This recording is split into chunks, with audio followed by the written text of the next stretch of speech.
Al-Habib Ahmad bin Hasan Attas beliau mengatakan, laisa li talabil ilmi wadifatun illa fi tasfiyati qalbih.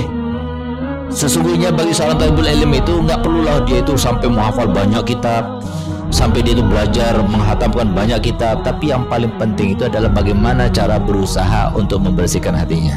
Untuk mendapatkannya nggak mudah.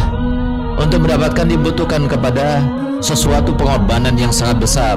Kita harus korban waktu, kita harus berkorban harta, kita harus korban energi, kita harus korban semuanya. Sampai-sampai ilmu yang kita belajar itu mengatakan a'ti kullak wa sawfa nu'ti ba'di.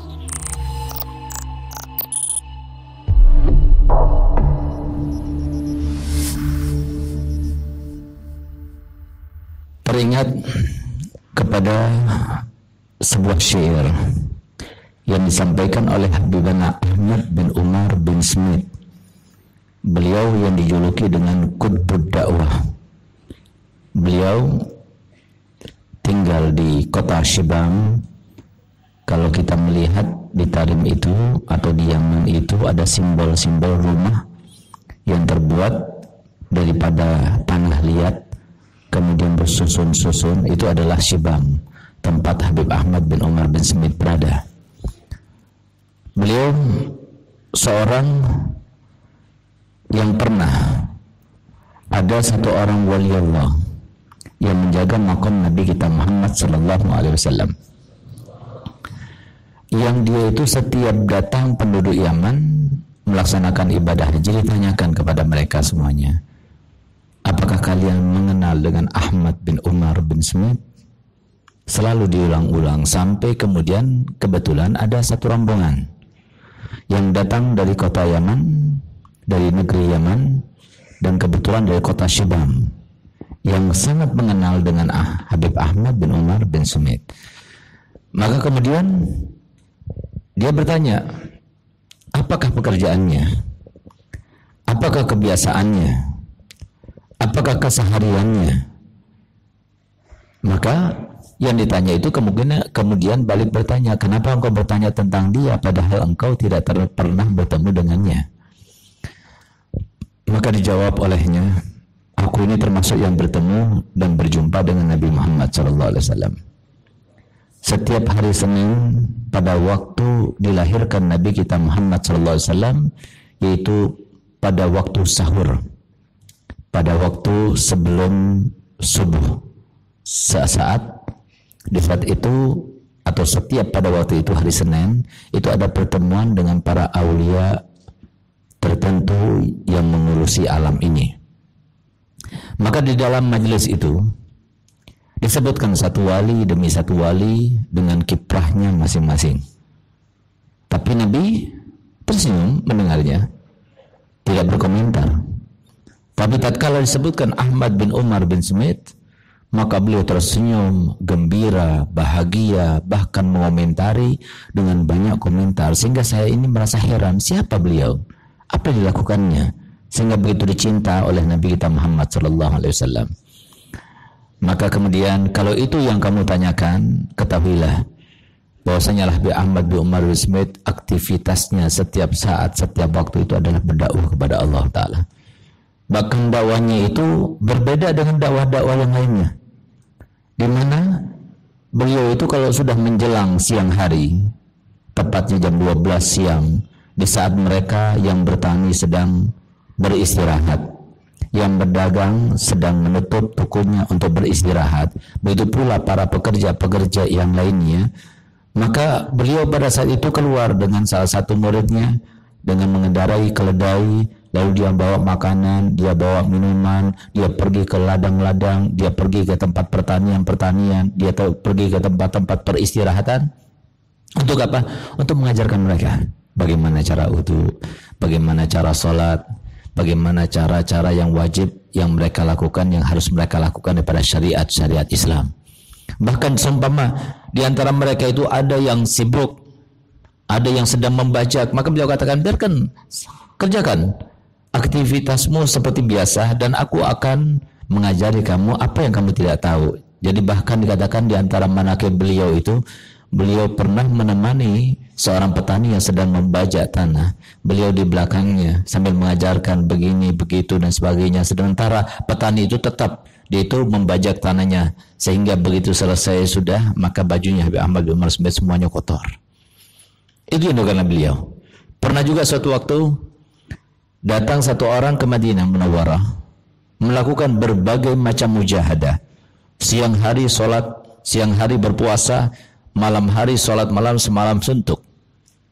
Terus sebulan, 2 bulan, 3 bulan sampai bermimpi Nabi Muhammad SAW. Ketika bermimpi Nabi SAW, maka ditanyakan oleh Nabi, wahai fulan, apa yang kamu inginkan dengan mujahadahmu itu? Maka kemudian dia menjawab, ya Rasulullah, aku ingin mendapatkan futuh. Kalau itu yang kamu inginkan, pergilah kamu ke Yaman, carilah anakku yang bernama Ahmad bin Umar bin Smith, maka disitulah kamu akan mendapatkan futuh. Subhanallah, kemudian begitu dia itu bangun dari tidurnya, dia langsung berangkat pergi ke Yaman untuk menuju ke kota Shibam. Di situ ada Habib Ahmad bin Umar Smith. Sampai beliau ke kota Shibam. Sesampainya kota Shibam, begitu bertemu dengan Habib Ahmad bin Umar Smith, maka langsung disapa oleh beliau dengan mengatakan, marhaban biwadi'atir Rasul, selamat datang dengan titipannya Nabi Muhammad SAW. Maka beliau katakan, kalau seumpama kamu ingin mendapatkan futuh, maka hendaknya kamu pergi ke desa itu, ajarkan apa yang kamu bisa ajarkan kepada mereka. Maka beliau katakan, saya tidak bisa mengajar, saya cuma pernah belajar kitab-kitab yang kecil. Kitab apa yang pernah kamu ajar? Saya pernah belajar kitab Safinatun Najah. Cukup, ajarkan Safinatun Najah. Maka akhirnya orang itu berangkat ke desa yang ditunjuk, kemudian dia mengajarkan kitab Safinatun Najah. Subhanallah, dalam waktu 40 hari dia sudah mendapatkan Fathur Rabbani. Ini beliau Habib Ahmad bin Umar Smith ini yang begitu dicinta oleh Nabi SAW. Beliau berkata dalam syairnya yang sangat indah, yang sangat penuh dengan nasihat-nasihat. Di antaranya adalah, la syai'a kal ilmi qattu siru ilaihi wa huttu fi majlisil ilmi sirrun bihil wizru anna tuhattu. Tidak ada sesuatu yang lebih baik daripada ilmu. Maka hendaknya kalian itu pergi mencari, mendapatkan keilmuan itu, karena ilmu adalah sesuatu yang paling dicari oleh manusia, yang paling tinggi kemuliaannya. Kata beliau, tahukah kalian sekarang berada di tempat ini, meninggalkan keluarga, meninggalkan rumah, meninggalkan segala kesenangan di rumah, segala fasilitas yang disediakan oleh orang tua, kalian tinggalkan semuanya, menuju ke tempat ini untuk belajar. Untuk cari apa? Apa yang kalian inginkan? Apa yang kalian mendapatkan? Dan apa yang akan kalian dapatkan daripada anugerah Allah Ta'ala? Ketahuilah bahwasanya anugerah Allah untuk kalian semuanya nanti itu sangatlah besar. Karena apa? Nabi SAW telah bersabda dalam hadisnya, fadlul alim alal abid kafadli ala adnakum. Keutamaan orang alim yang insya Allah kalian semua akan menjadi orang alim semuanya. Itu kata Nabi Muhammad, sama seperti keutamaanku dengan paling rendahnya sahabat-sahabatku. Nggak usahlah kita ambil paling rendahnya sahabatnya Nabi. Kita ambil misalnya Syekh Abu Bakar Siddiq, sebaik-baik sahabat. 1 juta kalinya sahabat Abu Bakar Siddiq, apakah bisa menandingi makamnya Nabi? Bisa atau tidak? 1 juta kali lipatnya nggak bisa. Itulah makom yang akan kita dapatkan nanti. Sehingga pantas kalau Allah Ta'ala firman dalam Al-Quran, yarfa'il ladzina amanu minkum wal ladzina utul ilma darajat. Dikatakan oleh bin Abbas bahwasanya derajat antara orang alim dengan ahli ibadah itu terpautnya sebanyak 700 derajat. Antara derajat yang satu dengan derajat yang berikutnya itu jauhnya seperti jauhnya perjalanan selama 500 tahun perjalanan. Sehingga bayangkan 500 kali 700 berapa itu.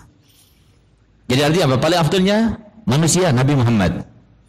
Lalu para rasul, para nabi. Setelah mereka siapa? Alim. Lalu siapa? Alim. Lalu siapa? Alim. 700 makom itu semua milik kita. Oleh karenanya, kalau kalian ingin bertanya, manusia yang paling banyak setannya itu siapa? Manusia yang paling banyak setannya kalian semua itu. Kenapa demikian? Karena setan nggak mau kalian jadi. Kalau kalian jadi orang alim, kalian itu akan menjadi penghalang bagi mereka. Kalau kalian menjadi orang alim, maka kalian akan menjadi mereka yang akan menyambung lidahnya Nabi SAW. Kalau kalian menjadi orang alim nanti, maka kalian akan memberikan syafaat kepada umat. Kalau kalian menjadi orang alim nanti, maka kalian akan memberikan syafaat bukan hanya untuk keluarga saja, tapi bahkan untuk warga desa, bahkan warga kota, bahkan warga negeri, semuanya itu semua mendapatkan syafaat dari kalian. Oleh karenanya katanya nanti, orang alim itu yang telah dikeluarkan daripada penanya di dalam menulis sesuatu yang terkait dengan ilmu, keilmuan, itu nanti akan ditimbang dengan darahnya syuhada. Tapi subhanallah, kemudian justru yang unggul itu adalah kolamnya para ulama, madatnya para ulama itu. Jadi tidak ada bisa menandingi makomnya para orang alim. Oleh karenanya dikatakan oleh beliau, fi majlisil ilmu, seperti di dalam majelis ini sekarang ini, sirrun, ada rahasia. Bihil wizru anna tuhattu. Berapa banyak yang datang ke tempat ini dalam keadaan banyak dosanya. Begitu kita keluar tempat ini, semuanya dosanya dihapuskan Allah Ta'ala. Semoga kita semacam itu. Kemudian, ya talibal ilmi, ya jahilan godra husma, ma mislahu gattu. Wahai orang yang tidak mengetahui dengan kadar ilmu itu, dengan nilai ilmu itu, tidak ada seperti ilmu di dunia ini, tidak ada. Enggak ada. Cuma ilmu itu ilmu mana? Bukan ilmu umum, bukan ilmu sosiologi, bukan ilmu antropologi, bukan ilmu yang diajarkan di alma mater tinggi saja. Tapi ilmu yang dimasukkan itu adalah ilmu yang bisa mewariskan kepada kita khasyah lillah. Innama yakhsyallaha min ibadihil ulama. Untuk mendapatkannya enggak mudah. Untuk mendapatkan dibutuhkan kepada sesuatu pengorbanan yang sangat besar. Kita harus korban waktu, kita harus korban harta, kita harus korban energi, kita harus korban semuanya. Sampai-sampai ilmu yang kita belajar itu mengatakan a'ti kullak wa sawfa nu'ti ba'di. Kalau kamu mau mendapatkan aku, kata ilmu, maka berikan semuanya. Pikiranmu berikan kepadaku, hatimu berikan kepadaku, energimu berikan kepadaku, semangatmu berikan kepadaku, orientasimu berikan kepadaku, semuanya berikan kepadaku. Mungkin dengan cara seperti itu aku berikan sebagian daripada ilmu itu. Jadi bukan nggak bisa kita itu mengambil ilmu semuanya. Tapi kalau kita ingin mendapatkan ilmu yang cepat itu caranya bagaimana? Ada beberapa cara. Ada 3 cara. Yang pertama, cari ridhonya guru. Yang berkhidmat kepada guru beruntung.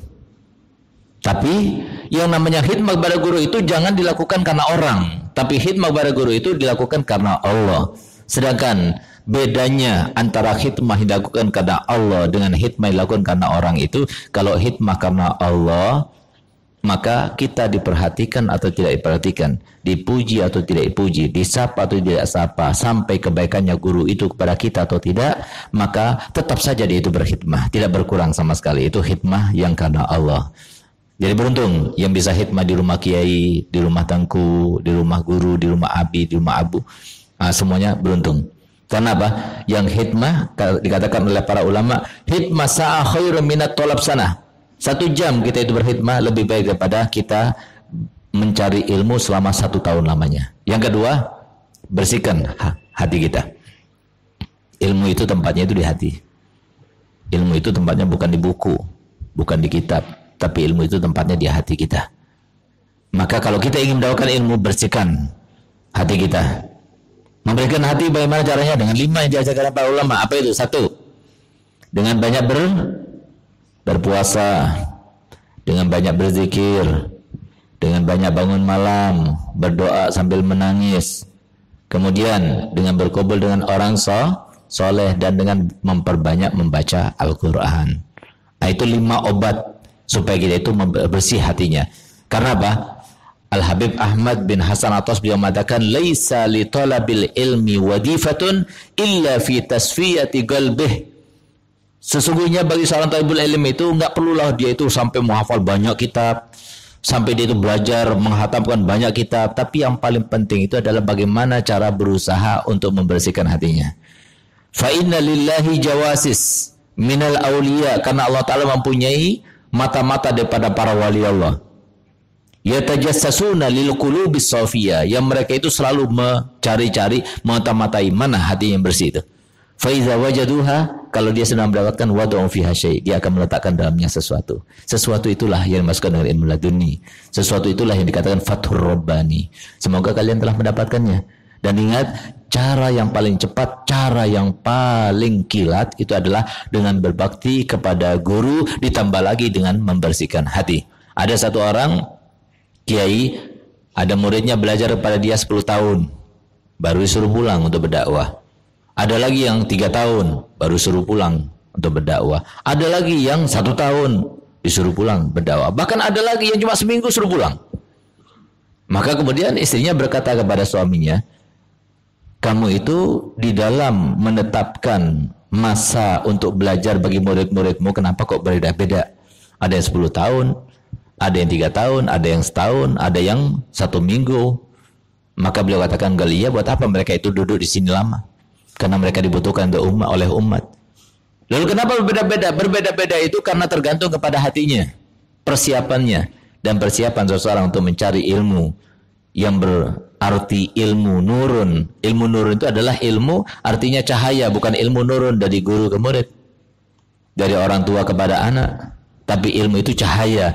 Kita harus mendapatkan cahaya itu. Bagaimana caranya? Masukkan ke dalam hati, dalam keadaan hati kita bersih. Harus kita tawadu, harus kita menjadi seseorang yang rahim, harus kita tidak ada rasa benci pada siapapun juga. Kalau masih ada benci pada seorang pun di dunia ini, walaupun dia orang kafir, tapi bencinya karena Allah, silahkan. Cinta karena Allah, benci pada Allah, silahkan. Tapi kalau benci karena hawa nafsu, tidak ada dalam hatinya. Nah, itulah sifat daripada para sahabat Nabi. Semoga kalian mendapatkannya.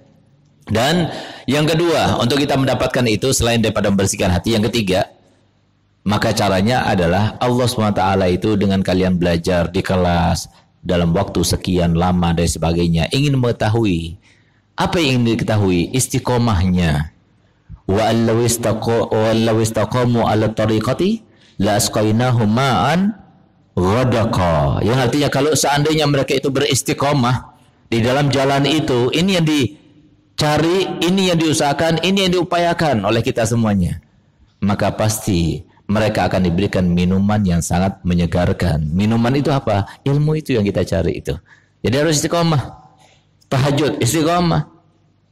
Baca Quran, harus istiqomah. Semuanya harus istiqomah. Jangan cuma angin-anginan. Senin, Kemis.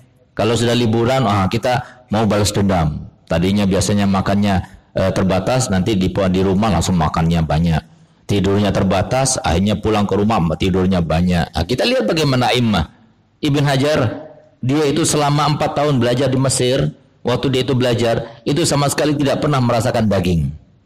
Imam Syafi'i bahkan, beliau itu tidak pernah kenyang seumur hidupnya kecuali 2 kali. Kenapa? Berusaha dia itu. Mujahadah. Ini artinya mujahadah itu yang sekarang ini sudah tidak dikenal lagi oleh kita. Mujahadah itu hukumnya wajib. Walladzina jahadu fina lanahdiyannahum subulana. Mereka yang bermujahadah karena aku, maka pasti akan kami bukakan pintu untuknya.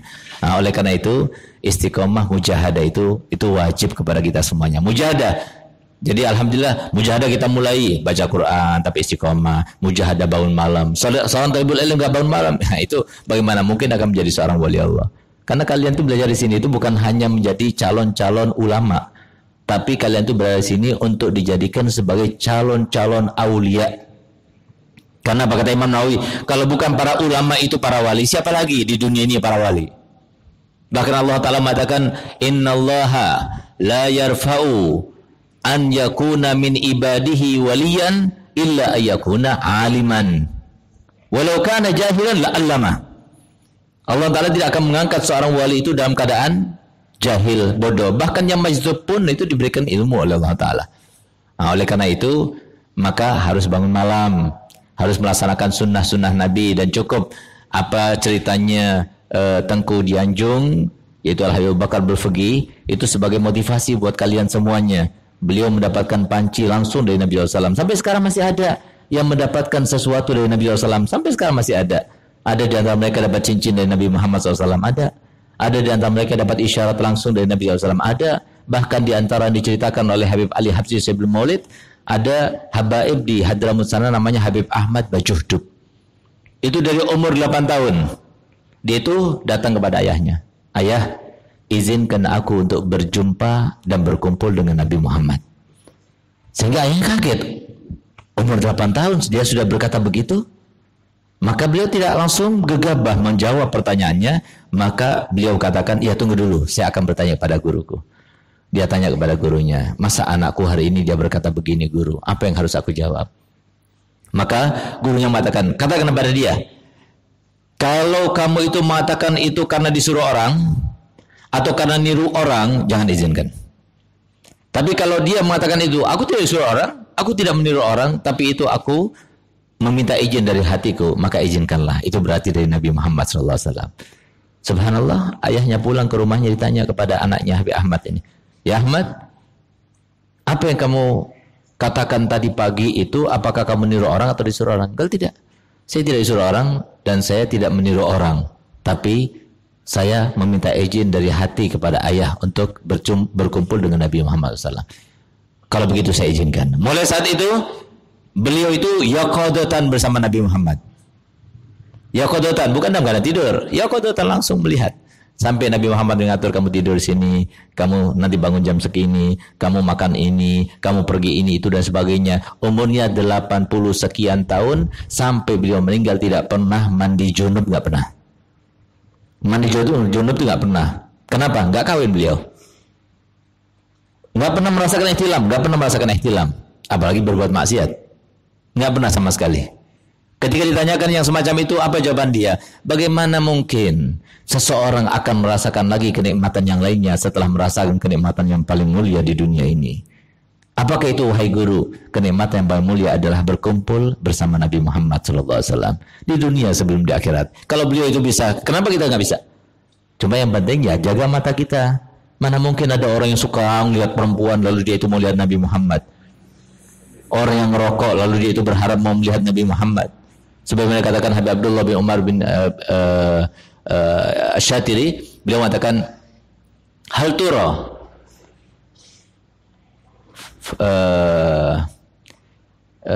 apa Ustaz Guru? Biasanya kalau berkaitan rokok antum tahu. Apa itu namanya Allah? Tastahsinu tumbaka. Tastahsinu tumbaka. Tastahsinu tumbaka wa tastahi bi an tastamil miswaka. Kamu lihat kata-kata Habib Abdullah bin Umar Syatiri, ayahnya Habib Salim Syatiri yang punya Rubat Tarim yang ada di Hadramaut itu. Beliau katakan, kamu bangga dengan rokok di jalan rokok, tapi kamu pakai siwak di depan orang malu. Di bis pakai siwak malu. Mau pergi ke mall, masuk ke mall pakai siwak malu. Bahkan kalau ada temannya begini, jangan kita dikira orang gila lagi gitu. Dari saking malunya. Tapi kalau ngerokok, bangga dia. Ini kan kebalik, pikirannya kebalik. Kenapa? Dipengaruhi sama setan yang semacam ini. Tastahsinu tumbaka fi fika wa tastahi bi an tastamil al miswaka. Wa syar'u summa tibbu qad nahayaka an zakal adza wa bi fi'li zakat amaraka. Padahal agama dan juga kedokteran telah melarang kamu daripada merokok itu. Sedangkan agama menganjurkan untuk kita selalu bersiwakan itu. Falakam doyata minal mali ma'in tasaddaqta bihi li ukhraka. Kalau berapa banyak harta yang kamu hilangkan itu dengan merokok, padahal kalau semua kamu simpan dan kamu sedekahkan, berapa kamu dapat daripada pahala-pahala. Wa hal tara jaddaka, apakah kalian mengira bahwasanya dengan kalian merokok kemudian kamu akan melihat Nabi SAW? Hasya wa kalla, tidak mungkin itu akan terjadi. Kenapa? Karena kita itu senang dengan sunnahnya setan, sementara sunnahnya Nabi kita tinggalkan. Nah, oleh karena itu yang semacam itu juga harus dilaksanakan. Semoga kalian semuanya tidak termasuk yang ahli merokok, tapi kalian termasuk yang ahli bersiwak. Semoga kalian semuanya termasuk dicintai oleh Nabi Muhammad. Jadi sekali lagi Ustaz ingatkan, itu kalau seumpama kita ingin mendapatkan ilmu yang manfaat, sabar kepada guru, hikmah kepada guru, dan ingat apa yang dilakukan oleh guru itu pasti ada hikmahnya. Kita pernah waktu belajar pada beliau Maliki, ada salah satu muridnya Abuya Maliki, termasuk ya dari gelombang pertama yang dari tahun 70-an kira-kira, itu sangat bodoh. Dari saking bodohnya itu, kadang-kadang kalau saya suruh baca, gitu. Abuya Maliki itu kan orang keras, kerasnya tapi mempunyai arti. Jadi beliau ini suka mukul, tapi mukulnya itu karena gemas. Tapi kita kan harus ingat, isbir ala murril jafa min muallimi. Hendaknya kalian itu sabar daripada hal-hal yang pahit yang kalian dapatkan daripada orang yang mengajar. Subhanallah, ini pernah suatu waktu, biar kalian tahu semua yang dilakukan oleh guru itu mempunyai hikmah. Jangan dipukul sama gurunya langsung mau dilaporkan ke HAM, mau dilaporkan pengadilan dan sebagainya. Jangan, kita sabar. Kenapa? Mereka itu orang tua kita. Subhanallah, ini lagi baca kitab Sahih Muslim. Sampai gilanya pada yang agak bodoh itu. Nggak bodoh amat sih gitu loh. Kalau bodoh amat nggak bakal pergi ke Mekah. Nah, agak bodoh lah gitu loh. Akhirnya waktu dia baca Sahih Muslim, tibalah gilanya kepada orang ini, Ustadz ini. Suruh baca, gerak. Dia nggak ngerti. Gitu. Akhirnya sama Abu Maliki itu di samping itu ada termos. Tahu termos? Besar apa kecil termos tuh? Besar, dilemparkan ke kepalanya. Itu yang namanya darah itu sampai memancar begitu. Akhirnya dibawa ke dokter, dijahit. Berapa jahitannya? 36 jahitan. Sampai kesian Abu Maliki itu melihatnya. Subhanallah, begitu sembuh langsung cerdas. Kali yang bodoh-bodoh suruh datang pada Abi Zahra ini. Biar dilempar sama termos, barangkali kali ya. Jadi oleh karena itu serahkan kepada guru semuanya. Al-Fakir sendiri pernah mengalami yang semacam itu. Kalau kita digigit telinga itu sering. Telinga itu gigit sampai berdarah. Dia gemesan orangnya. Gemesan, tahu gemesan kan? Kalau lihat anak kecil tuh bibirnya digigit sampai berdarah. Kalau nggak menangis terus digigit lagi sampai menangis. Nah itu karakter saya punya guru Abu Yasin Muhammad Maliki. Pernah suatu waktu saya mau pulang, subhanallah, Abuya begini. Saya pikir Abuya mau meluk. Akhirnya kami pelukan juga. Begitu pelukan digigit. Itu yang namanya giginya itu sampai kena gigi kami. Jadi sampai tok gitu loh. Itu darah banyak di sini. Akhirnya apa? Ketawa dia, ketawa. Jadi kalau lihat kayak gitu ketawa. Akhirnya apa? Begitu keluar saya punya abah waktu itu bilang gini. Dia itu mau ngasih sir sama ente. Ente nanti akan menjadi ahli pidato. Subhanallah, saudara-saudara kami itu, dulu kami waktu masih ada Abu Yal marhum, saya punya abah, itu nggak pernah saya dibawa ke Kalimantan, nggak pernah ikut. Semua saudara saya pernah ikut. Habib Zain pernah, Habib Ali pernah, Habib Usin pernah, semua. Saya nggak pernah ikut, nggak pernah mau. Paling minder saya. Subhanallah, begitu pulang, seperti yang dikatakan Abu Yal Maliki, nanti kamu itu akan menjadi ahli pidato. Alhamdulillah, seperti yang dikatakan oleh ayah saya, justru sekarang setelah ayah saya meninggal dunia, menggantikan dakwahnya beliau, ya saya pergi kemana-mana itu. Berkatnya Pak, gigitan daripada Abu Yal Maliki. Kalau sama kalian mau juga, biar digigit sama Abi Zahra. Insyaallah pulang jadi dai juga insyaallah. Oleh karena itu kesimpulannya, sabarlah dalam mencari ilmu dan ingat orientasi kalian harus dibesarkan. Tidak ada kenikmatan seperti kita. Kita sudah merasakan kenikmatan menjadi seorang alim. Maka kami tidak rela untuk anak-anak kami tidak menjadi orang alim. Semuanya harus menjadi orang alim. Sebagaimana kami sudah mendapatkan dan merasakan bagaimana nikmatnya menjadi orang alim, walaupun ilmu itu bukan milik kita. Ilmu itu adalah milik umat. Kita harus berkhidmah kepada ilmu, berkhidmah kepada Nabi SAW harus dengan cara tulus, ikhlas karena Allah Subhanahu Wa Taala. Sekarang ini banyak majelis taklim, tapi kadang-kadang tidak ada hasilnya, tidak ada artinya. Kenapa? Saya tanyakan kepada guru saya pada waktu itu. Banyak majelis taklim, kenapa mereka itu begitu pulang lupa, nggak ngerti apa yang dikatakan, nggak ngerti. Apa jawaban Habib Zain? Bagaimana mereka itu akan mendapatkan bekal daripada mau'idul hasanah? Bagaimana mereka akan mendapatkan kebaikan daripada mau'idul hasanah? Makanannya itu syubhat atau haram. Terus bagaimana Habib? Apakah nggak ada solusi? Kalau nggak ada solusi berarti apa gunanya kita diperintahkan untuk mengajar? Apa gunanya kita diperintahkan untuk hadir majelis taklim? Apa gunanya rahmat Allah kepada kita semuanya? Apa katanya beliau? Ada, masih ada. Apa Habib solusinya? Beliau katakan ikhlasul wa'id. Orang yang mengajar itu harus ikhlas karena Allah. Oleh karenanya Kita lihat bagaimana para tengku-tengku yang mengajar di sini itu, mereka itu adalah ikhlas. Kalau mau cari uang bukan di sini tempatnya. Yang mereka dapatkan setiap bulan itu barokah cuma. Bahkan di tempat kami itu syahriahnya guru-guru itu kita katakan barokah. Kenapa? Itu bukan nggak sesuai, di bawah minimum sama sekali. Jadi upah yang mereka dapatkan itu bukan bayaran dari kalian, tidak, tapi itu adalah sebuah barokah daripada lembaga ini milik Nabi SAW, sehingga beruntung mereka para guru-guru ini. Kenapa? Mereka langsung mendapatkan rezekinya dari Allah dan Nabi Muhammad SAW, dan itu sebaik-baik rezeki. Semoga kalian semua telah akan dijadikan Allah Ta'ala sebagai para ulama. Dari sekian banyak, belum tentu mereka semuanya akan menjadi ulama, tapi kami berharap semuanya jadi para ulama. Semoga kalian sabar, semoga kalian faham bahwasanya kalian adalah yang paling banyak setannya, yang paling dihalangi dan dibentengi daripada menjadi ulama, tapi semoga kalian bisa memberantasnya, semoga kalian bisa mengatasinya, semoga kalian bisa melewatinya, sehingga kalian ditakdirkan Allah Ta'ala sebagai penyambung lidahnya Nabi Muhammad SAW. Ala hadhihi niyyah wa likulli niyatin salihah wa ala man Al-Fatihah.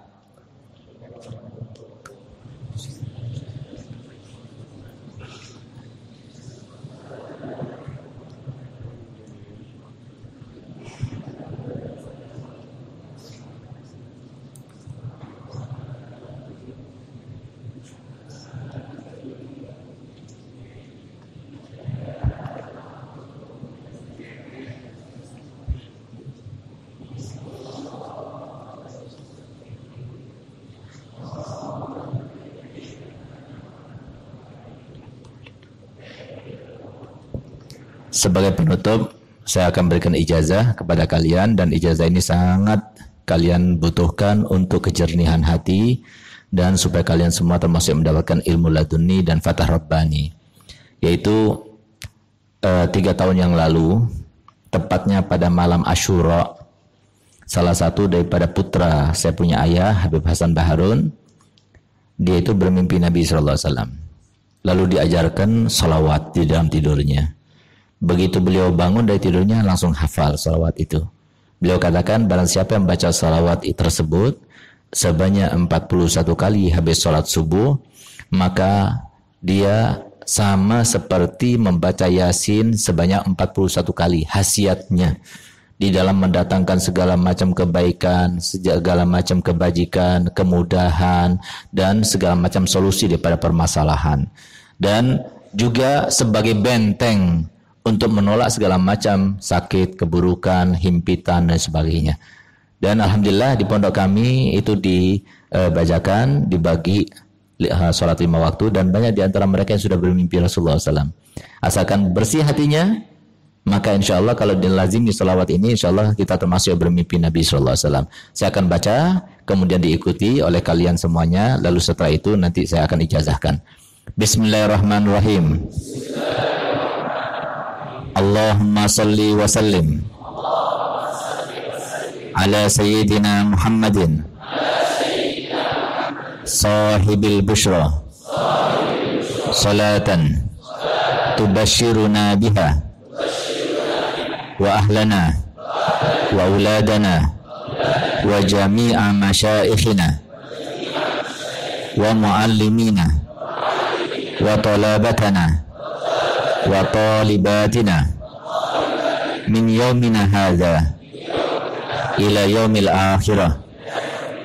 Kalau bacaannya seperti yang saya baca tadi benar, maka saya ijazahkan antum semuanya yang ada di sini, dan saya ijazahkan antum semuanya untuk mengijazahkannya kepada siapapun yang dikehendaki, asalkan jangan dikomersilkan. Ayo sama-sama jawab, saya terima ijazahnya Habib. Di antara yang paling akhir yang mempraktekkan dan membuktikan kemujarraban salawat ini, ada satu orang datang kepada saya. Dia itu kena penyakit impoten. Semoga kalian nggak ada kena penyakit impoten. Kalau kena penyakit impoten lebih baik mati aja lah.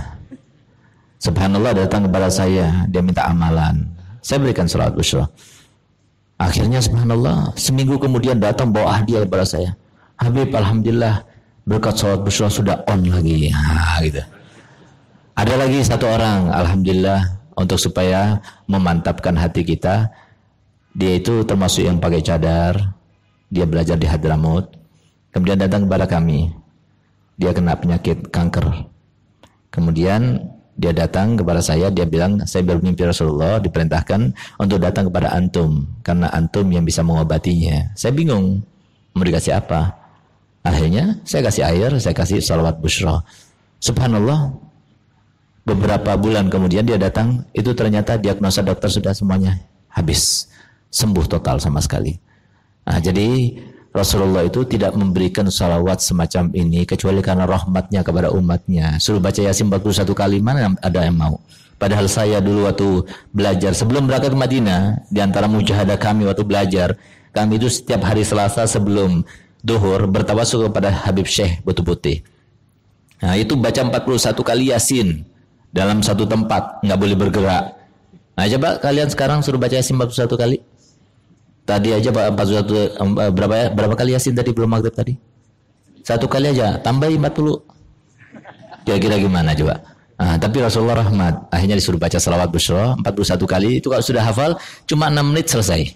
6 menit sudah selesai. Nah, jadi nanti minta kepada guru kalian, nanti saya akan SMS kepada Ustaz Iqbal maupun guru Abi Zahra nanti insyaallah. Jadi silahkan yang mengambil, silahkan. Jadi sebarkan, silahkan. Dan semoga kita mendapatkan barokahnya. Itu saja apa yang saya sampaikan. Kurang lebihnya saya mohon maaf. Terutamanya kepada para Abi Zahra dan sebagainya. Wabillahi taufiq wa hidayah. Wassalamualaikum warahmatullahi wabarakatuh.